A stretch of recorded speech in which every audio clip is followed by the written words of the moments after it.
स्वागत है आपका आकाश डे 2M चैनल पे।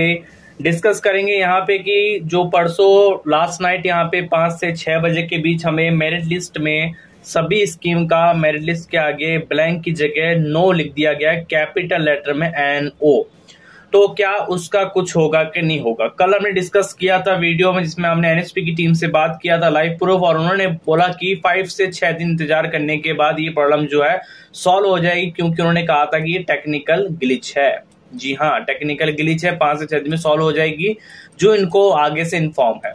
अचानक सभी स्कीम का भी हैरान वाला क्वेश्चन ये है कि अचानक सभी स्कीम का, चाहे वो मैं बताऊं यहाँ पे आपको मिनिस्ट्री ऑफ माइनॉरिटी का हो, चाहे वो प्री मैट्रिक का हो, ठीक है यहाँ पे, और चाहे यहाँ PM यशस्वी का हो, PG स्कॉलरशिप का हो, ठीक है ईशान उदय स्कॉलरशिप का हो, सभी स्कीम जो ऑलमोस्ट जितने भी डिपार्टमेंट है NSP के, सभी के स्कीम का परसों के दिन यहाँ पे 5 से 6 बजे के बीच मेरिट लिस्ट में हो गया नो।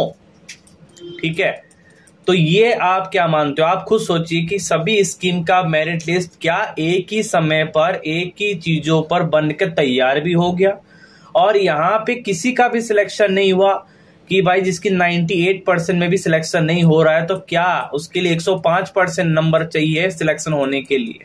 खुद सोचे आप। तो जिसके लिए मैंने एक प्रूफ तैयार किया है आप सबके सामने, एक चीजें मैंने तैयार दिखाऊंगा इस वीडियो में, चीजें मैंने निकाली है अपने खुद के ही रिसोर्स से, मैंने चीज निकाली है, वो मैं आपको दिखाऊंगा। पहले मैं उसी पर ही चलता हूँ। चलिए, तो यहाँ पे मैं नेशनल स्कॉलरशिप साइट पे आ चुका हूँ, मैं यहाँ पे लॉगिन करके दिखाऊंगा। ठीक है, फ्रेश एप्लीकेशन को ओपन करेंगे। यहाँ पे फ्रेश एप्लीकेशन को ओपन करने के बाद यहाँ पे एप्लीकेशन ID दर्ज करेंगे, वर्ड वेरिफिकेशन को ऑन करेंगे यहाँ पे, और यहाँ पे लॉगिन करेंगे। ये मैं आपको दरअसल बता देता हूं, पहले इन्फॉर्म कर देता हूं कि हम जब NSP स्कॉलरशिप का फॉर्म अप्लाई करके दिखाते हैं यूट्यूब पर, तो हम सबसे पहले खुद उसको हम देखते हैं कि कोई नया चेंजेस हुआ है क्या। जब हम फॉर्म अप्लाई करते हैं जब अक्टूबर के टाइम, तो उस चीज को हम रिकॉर्ड करके एक डेमो पर्पस के लिए एक ID क्रिएट करते हैं। ठीक है, और उस पर्पस के आधार पर हम आपको दिखाते हैं कि NSP में ये बदलाव हुए हैं, इसमें स्टेटस ये चेंज हो रहा है, इसमें आप ऐसे फॉर्म को अप्लाई कर सकते हैं, ऐसे डॉक्यूमेंट को सबमिट करते हैं, जैसे कि बाकी और क्रिएटर करते हैं। तो सेम हमने वैसा ही किया, लेकिन हमने फॉर्म को सबमिट नहीं किया। अब आपको मैं बता देता हूं, जब हम फॉर्म को सबमिट नहीं करते हैं, आपकी डेट चली जाती है, फॉर्म सबमिट नहीं करते हो, तो ना आपका इंस्टीट्यूट वेरिफिकेशन होता है, ना आप कॉलेज में फॉर्म देते हो, ना इंस्टीट्यूट वेरिफिकेशन होता है, ना ही आपका स्टेट वेरिफिकेशन होता है, ना ही आपका कुछ वेरिफिकेशन होता है। सिर्फ आपका आधार कार्ड में जब फॉर्म अप्लाई करते हो तो उस समय यस रहता है। तो सेम डेट केस सेम वैसा ही है कि मैंने एक डेमो पर्पस के लिए फॉर्म अप्लाई किया था। जब मैंने उसको ओपन किया, एक बार चेक करके देखते हैं, तो यहाँ पे मैंने अपना फॉर्म ओपन किया, यहाँ पे देख सकते हो क्लियर विजिबल है, यहाँ पे मेरा नाम शो कर रही हो ये चीज, यहाँ मेरी ID है 2023-24, और मेरा स्टेटस क्या दिख रहा है, सबमिट यूर एप्लीकेशन, कि मैंने अपने फॉर्म को सबमिट नहीं किया, बिल्कुल सबमिट नहीं किया। यहाँ पे ना मेरा इंस्टीट्यूट वेरिफिकेशन हुआ, जो नो दिख रहा है, ना मैंने इंस्टीट्यूट फॉर्म को जमा किया। आधार वेरीफाइड फॉर्म को भरते ही आपका यस हो जाता, क्योंकि वो DBT से लिंक होना चाहिए था, आधार वेरीफाइड होना चाहिए था। कुछ भी वेरिफिकेशन नहीं हुआ, सीधा मेरिट लिस्ट के आगे आ गया नो। तो ये क्या पॉसिबिलिटी है? जिसका वेरिफिकेशन हुआ कि उसका, जिसका वेरिफिकेशन का प्रोसेस होता है कि अगर आपका इंस्टीट्यूट वेरिफिकेशन हो गया तो आपका फॉर्म जाता है DNO के पास। मेरा इन दोनों में से कोई केस वेरीफाई नहीं हुआ। 2 वेरीफाई होने के बाद तीसरा केस आपका होता है, यहाँ पे आपका चेक किया जाता है कि बैंक अकाउंट वैलिडेशन चेक किया जाता है कि आपका बैंक अकाउंट सही है या नहीं है। मैंने वो भी नहीं हुआ।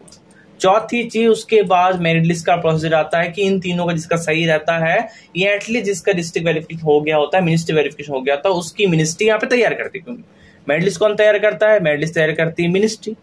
अब मिनिस्ट्री के पास वही लिस्ट जाती है इसका वेरिफिकेशन हुआ हो ऑलरेडी, लेकिन मेरा फॉर्म तो मिनिस्ट्री क्या डिस्ट्रिक्ट पर ही वेरिफिकेशन नहीं हुआ, इंस्टीट्यूट पर वेरिफिकेशन नहीं हुआ, तो मेरिट लिस्ट के आगे नो कैसे हुआ? ये कोई एडिटिंग नहीं है। अब मैंने यहाँ पे फॉर्म को देख सकते हो, मैं हिला भी रहा हूँ, यहाँ पे कोई एडिटिंग नहीं है। यहाँ पे मैं जूम करके भी यहाँ पे दिखा सकता हूँ, जूम करने से क्या एडिटिंग हट जाती होगी, तो यहाँ देखो जूम करके मैं दिखा सकता हूँ। ठीक है, तो यहाँ पे सबसे पहला क्वेश्चन ही आता है।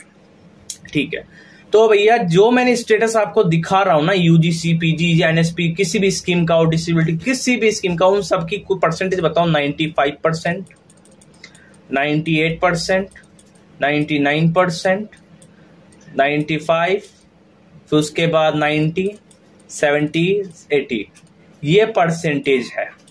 अब यहाँ पे क्या कि ये तो मैंने बता दिया कि चलो मान लेते हैं ये कुछ प्रकार का हो सकता है, टेक्निकल ग्लिच हो सकता है कि है, मुझे लग रहा है, ठीक है। चलो मैं मान लेता हूँ एनएसपी ने आपके स्टेटस को अपडेट भी कर लिया। दरअसल मैं ये भी मान लेता हूँ आपके एनएसपी ने स्टेटस अपडेट कर दिया, नो कर दिया, और सारा पैसा सरकार खा गई, ठीक है, मैं ये भी मान लेता हूँ। लेकिन उसका क्या मानोगे कि आपका यहाँ पे स्टेटस चेंज नहीं हुआ।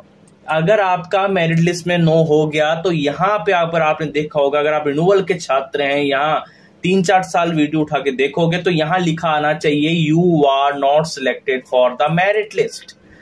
क्या 2 दिन हो गए, क्या अभी तक किसका आया नहीं है? चलो मान लेता हूं कि you are not selected for merit list में टाइम लगेगा। जो मेरिट लिस्ट आपकी बनी है उसमें आपका कहीं नाम शो कर रहा है कि आपकी मेरिट लिस्ट की पीडीएफ आई है, चाहे ऑफिशियल वेबसाइट की हो, चाहे किसी भी डिपार्टमेंट की हो, उसकी कोई मेरिट लिस्ट का पीडीएफ अलॉट किया गया, कोई रिलीज किया गया, कहीं पे भी इंफॉर्मेशन, किसी भी न्यूज वेबसाइट पे कोई इंफॉर्मेशन नहीं है। तो दूसरी बात यह है कि मेरिट लिस्ट की पीडीएफ ही आई ली, लिस्ट ही नहीं आई है, ठीक है, मान लेते हैं, चलो वो भी आ जाएगी, स्टेटस पहले अपडेट होता है। तीसरी चीज यहाँ पे सभी स्कीम का एक साथ होना बहुत मुश्किल है भाई। सभी स्कीम का एक साथ मेरिट लिस्ट में नो हो गया, सभी स्कीम के एक साथ मेरिट लिस्ट बनकर तैयार हो गया और सबका नो हो गया, सिलेक्शन किसका हुआ? फिर मान लेते हैं भाई ये भी हो सकता है।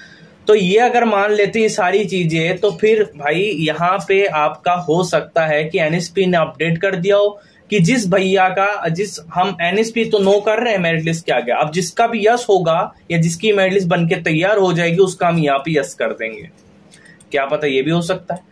जब तक पूरा यहाँ पे कन्फेंस नहीं होता है, क्लैरिफिकेशन नहीं होता है आपका मेरिट लिस्ट में सिलेक्शन हुआ कि नहीं, या कोई लिस्ट पीडीएफ आती है, किसी प्रकार की स्प्रेड, किसी प्रकार की न्यूज अपडेट पर ध्यान ना दें, अपने स्टेटस पर ध्यान दें कि आपका स्टेटस क्या शो कर रहा है करेंटली, ठीक है। अगर आपकी परसेंट अच्छी है, फैमिली इनकम कम है, तो डेफिनेटली आपके चांस मैं कहूंगा 1000% आपका सिलेक्शन होगा, क्योंकि स्कॉलरशिप मैंने भी ली है, यहाँ पे लोगों को दिलाई भी है। तो यहाँ पे समझिएगा इस चीज को लेकर। चौथी चीज मैं आपको ये कहूंगा कि वेट करेंगे कुछ टाइम। मैंने आरटीआई को फाइल किया है, मिनिस्ट्री में आरटीआई मैंने दी है, जिसका रिप्लाई 5 to 7 डेज के अंदर आ सकता है। उसमें क्या हैपनिंग हुई, क्या मिस हैपनिंग हुई, सभी स्कीम के साथ कोई इन्फॉर्मेशन अगर आती है, लिस्ट वगैरह आती है, अगर लिस्ट आ चुकी है, अगर मिनिस्ट्री ने लिस्ट बना दी है तो लिस्ट का इन्फॉर्मेशन आरटीआई देगा। जिसकी लिस्ट नहीं बनी वो आरटीआई इन्फॉर्मेशन नहीं देगा, जिसकी लिस्ट बन चुकी है उसकी इन्फॉर्मेशन आरटीआई देगा, ठीक है। ये आप समझ सकते हो, आरटीआई के आप जानते हो आरटीआई क्या है, बताने की जरूरत नहीं है, ठीक है। तो लगा दी है मैंने, तो वेट करेंगे कुछ टाइम और अपने कमेंट बॉक्स पे कमेंट करेंगे और सब्सक्राइब करना मत भूलिएगा। टेलीग्राम को ज्वाइन जरूर कीजिए। इसी